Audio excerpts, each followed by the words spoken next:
Selamat pagi, perkenalkan nama saya Margareta Sarpika, saya dari kelas A2 Manajemen Pagi. Di sini saya akan menjawab pertanyaan-pertanyaan yang telah diberikan oleh dosen saya. Pertanyaan yang pertama, jelaskan secara singkat perbedaan bisnis domestik dan bisnis internasional. Bisnis domestik merupakan kegiatan bisnis yang aktivitas bisnisnya hanya dilakukan dalam negeri saja. Sedangkan bisnis internasional adalah bisnis yang aktivitas kegiatannya lewat batas-batas negara. Soal yang kedua, jelaskan mengapa penting bagi Anda untuk mempelajari bisnis internasional.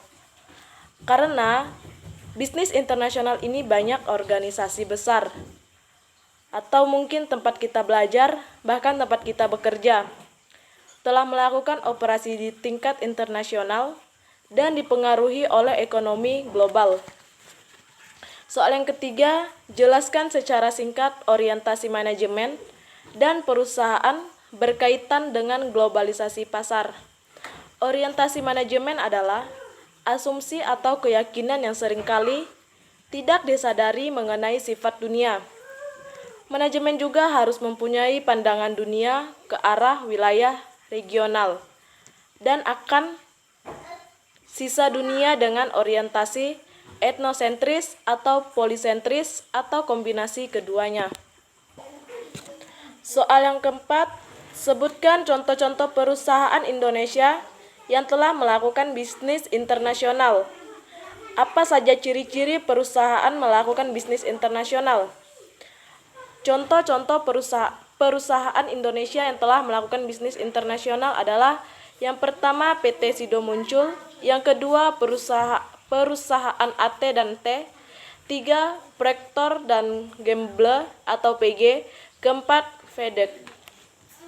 Ciri-ciri perusahaan yang melakukan bisnis internasional yaitu bisnis internasional yang bertindak lebih jauh lagi dari bisnis domestik dan bukan sekedar pemasaran ekspor, tetapi lebih jauh terlibat dalam lingkungan pemasaran dalam negara tempat perusahaan tadi melakukan bisnis. Soal yang kelima, jelaskan sejarah bisnis internasional.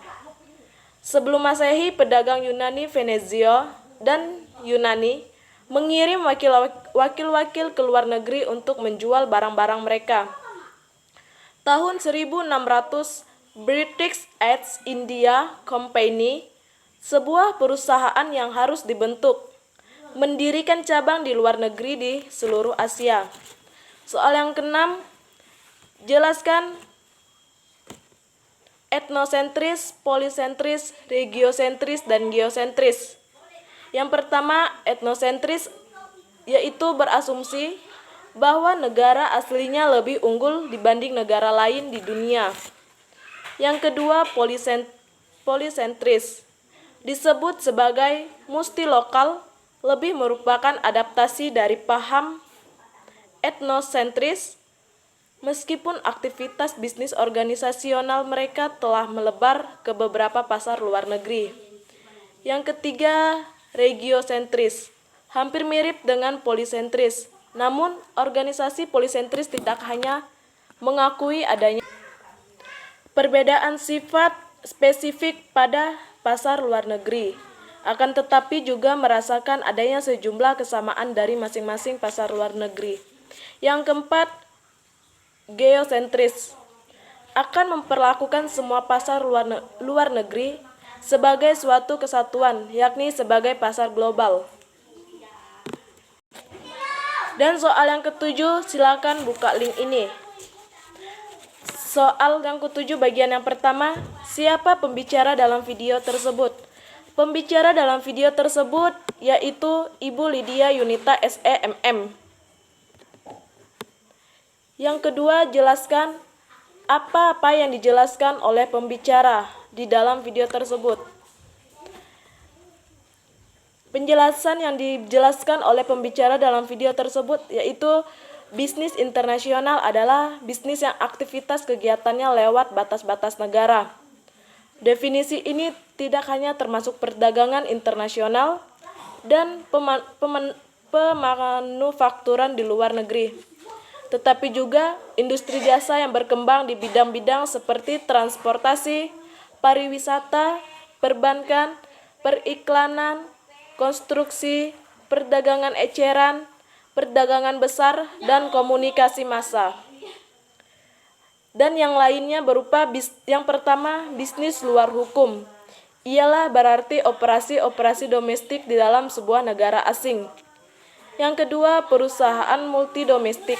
Ialah sebuah organisasi dengan cabang banyak di negara, merumuskan taktik bisnisnya sendiri menurut perbedaan-perbedaan dasar yang dipahami. Yang ketiga, perusahaan global. Ialah sebuah organisasi yang berusaha untuk membakukan dan memadukan operasi-operasi di segala dunia dalam segala bidang fungsional. Yang keempat, perusahaan internasional ialah mengacu terhadap bagus perusahaan-perusahaan global maupun multidomestik.